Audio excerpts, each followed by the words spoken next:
Hello everyone, welcome to Inconvenient Truths. I'm your host, Jennifer Zheng. Today I'll mainly discuss two topics. First, there might have been a radioactive material leakage incident in Inner Mongolia in China, which has already caused various symptoms among a large number of people. Second, Xi Jinping's decision not to attend the G20 summit. This decision has raised questions about whether it is related to popular predictions of his possible death due to a political coup or assassination. I will also briefly mention the story of why Mao Zedong, the first generation leader of the CCP, named his security guard team the 8341 Brigade. Recently, there has been a sudden surge in cases of the so-called asthma in Inner Mongolia, China, with a large number of people experiencing coughing and shortness of breath rushing to emergency rooms. Some hospitals reported an increase of over 800 patients in a single day. Similar situations have also been reported in Beijing, Shanxi, and Guangdong province. Chinese authorities have attributed this to pollen allergies, but some people have questioned whether it is directly related to the COVID-19 pandemic. Videos circulating online show that starting from the end of August, there has been a large influx of people in Hohhot, Inner Mongolia, seeking medical treatment at hospitals. Some are in need of rescue, some have fainted, and many require oxygen and intravenous fluids. A significant number of children are experiencing respiratory difficulties. Chinese authorities have emphasized that this is due to thunderstorm asthma events. However, overseas self-media outlet Lude Media revealed that this is the result of a radioactive material leak caused by open-pit coal mining. They urgently call on the public to pay attention to their safety. Lude Media reports that on the morning of September 4th at 9 a.m., the PLA's Chemical Defense Corps in Beijing suddenly received orders to prepare for a mission using nuclear-grade equipment. This was in response to a request from the Ministry of Emergency Management to deal with a radioactive material leak incident at a coal mine in Ordos, in Mongolia. According to Lude Media, in Ordos, there is abandoned coal mine previously managed by the CCP's armed force. This mine has been abandoned for many years due to corruption issues. Later, the land and the mining rights of this mine were acquired by the Beideng North Bends. It is a subsidiary of China North Industries Corp, which belongs to the military equipment system. The location of this coal mine is also within a military area. After Beideng North Bends obtained the mining rights, they transferred these rights to a coal tycoon in Ordos for exploration. This coal tycoon was previously involved in open-pit mining in Juga Banner in Inner Mongolia, so he proceeded with the exploration using open-pit mining methods. The mining began on August 20th. A few days later, two drivers involved in the mining and transportation suffered sudden and severe skin ulcerations, and their urine turned green. Initially, this was thought to be a result of their personal lifestyles, possibly due to infections like syphilis or HIV. Both drivers were taken to a disease control center but died there. The disease control center identified this as a case of radiation sickness and reported it up the chain of command. Eventually, the drivers' bodies were buried in neat coffins. Around this time, Inner Mongolia, including Hohhot, Orders, and Baotou city, was in the season of convectional rain, where the sun's heat caused the moisture to evaporate into the air, which then falls as rain when it cools in the evenings. Combined with northwest winds, this rain carried particulates from the open coal storage sites southward to areas like Shanxi province and Zhangjiakou city in Hebei province. While Beijing was also affected, it was not as severe as in other areas. Hence, Hohhot, Orders, and Baotou detected radioactive substances after the rainfall. The emergency management department traced the source and found it to be the open coal piles in Orders. By this time, some of the coal had already been transported to other coal yards, and in some cases even to freight train yards, and a few had reached thermal power plants. Presently, due to coal production restrictions, newly produced coal is quickly purchased. Although the current production volume is not large, the main issue is that it has been distributed to many regions. In this situation, the Emergency Management Department has requested the assistance of the People's Liberation Army's chemical defense units for disposal. The above information is from an internal report within the CCP. Currently, the CCP is actively suppressing this news and concealing the truth. Another piece of news concerns the removal from office of the head of the CCP's military court, Chen Dongfang. On September 1st, Chen Dongfang, who had just served as the head of the military court for 8 months, was removed from office by the National People's Congress. However, no reasons for his removal were provided, and his subsequent whereabouts remain undisclosed. Lude media states that he was removed from office due to loose lips. He accidentally revealed the significance of the deceased individuals on the CCP's Type 93 nuclear submarine and top secret information about the submarine's use of shaftless pump technology. We talked about the sinking of the submarine in our last episode. If you haven't watched that one, please go back and watch it later. Currently, Xi Jinping's absence from the G20 summit held in India has been confirmed. Some English language media reports suggest that this decision stems from Xi Jinping's emperor mentality, as he prefers foreign leaders to come to China to pay their respects to him. I personally don't entirely agree with this interpretation. I believe there are 3 most likely reasons why Xi Jinping dares not or does not want to go aboard. First, his health condition may not permit it. Secondly, China is facing significant domestic problems, especially concerning his control over the military.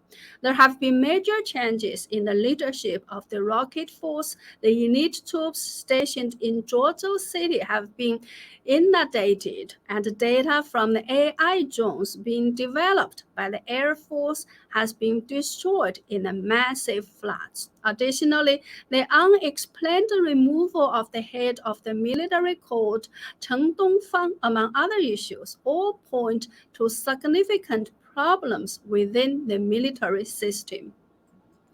The third reason is that Xi Jinping is concerned about his personal safety.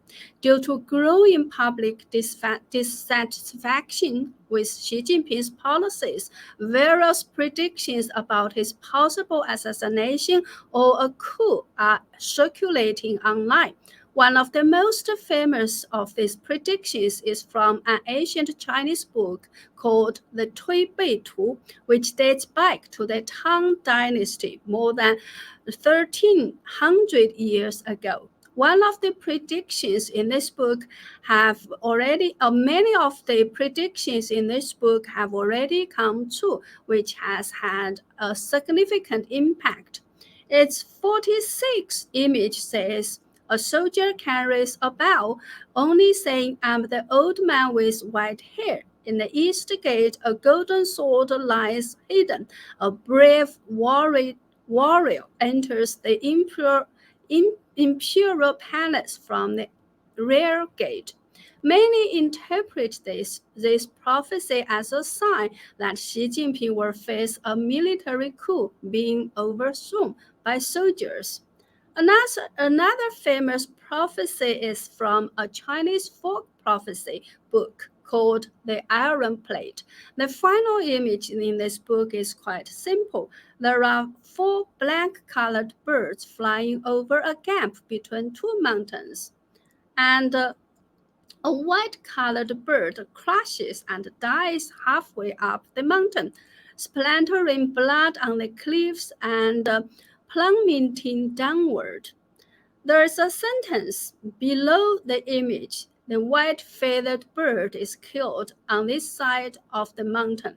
Some say that the 4 black-colored birds represent the first 4 leaders of the CCP, including Mao Zedong, Deng Xiaoping, Jiang Zemin, and Hu Jintao, while the 5th white-feathered bird represents Xi Jinping. This interpretation comes from the fact that the Chinese character for Xi's surname, the traditional one, the upper part of the word Xi is Yu, which means feathers. The lower part of the word Xi is Bai, which means white color. So when you separate the character for Xi's surname, it means white feathers. Therefore, the white-feathered bird being killed on this side of the mountain symbolizes Xi Jinping's fate. These 2 prophecies are both very old ones, but they suddenly became very hot again among the Chinese people. Whether they are accurate or not, they at least represent the hopes or expectations of the people. Some prophecies are self-fulfilling, meaning that when people hope or believe that something will happen, it actually does. In fact, China's leaders, starting from Mao Zedong, have been quite superstitious themselves, despite discouraging superstitions among the general public. For example, Mao Zedong named his Central Guard unit the 3341. So why 8341? It's said that when Mao was young, he went to a Taoist temple on a mountain to pray for his sick mother and ask the Taoist priest about his future. The Taoist priest wrote down the number 8341. Although Mao didn't understand the meaning of 8341, after he gained power, he named his personal guard unit 8341.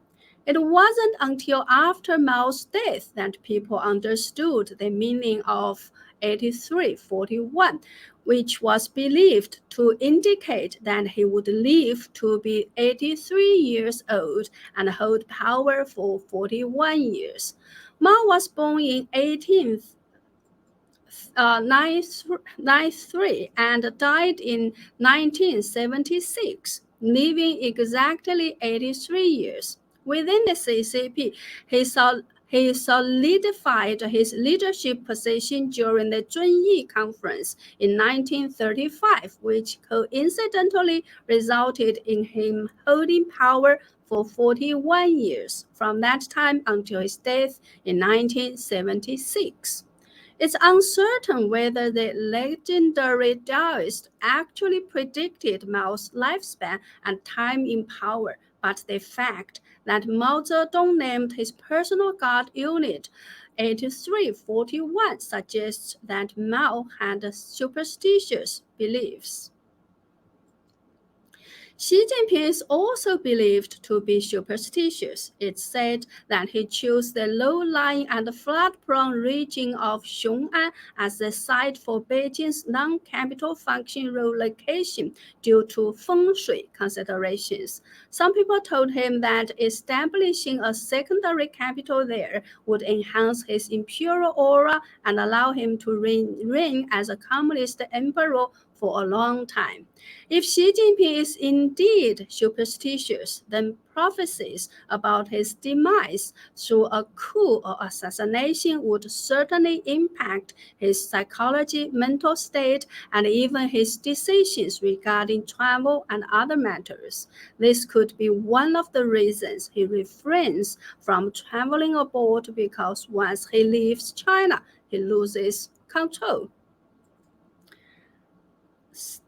Interestingly, while Xi Jinping doesn't physically travel abroad, he just activates a personal X or Twitter account called Xi's Moment.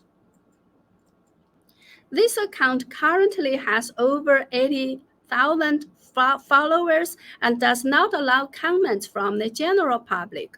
Only the 54 official accounts it follows or mentions can leave comments. This account was created in 2018 but has likely been more active recently or converted into Xi Jinping's official account, so it's not well known yet. It's said that Xi Jinping's daughter's team manages this account. A few days ago, when it became more widely known, some questioned if it was indeed Xi Jinping's account. However, the official WeChat account of the Hubei provincial government recently verified that this is Xi Jinping's account because it proudly announced that this account shared a video produced by the Hubei provincial government. Upon observing this account, it appears very likely to be Xi Jinping's account. Perhaps Xi Jinping's daughter, who is known to have studied at Harvard University, is personally involved in boosting Xi Jinping's international propaganda efforts.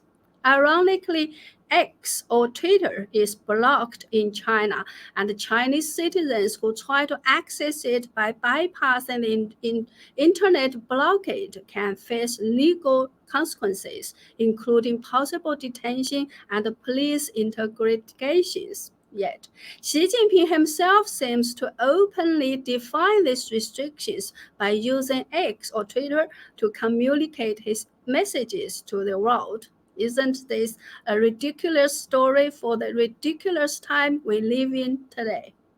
Well, that's all for today. Please remember to subscribe to my channel and double check if you are still subscribed. If you enjoy my content, please kindly share my channel and videos and visit my website at jenniferzengblog.com, jenniferzengblog.com for membership or donations to support my efforts. Thank you. See you next time.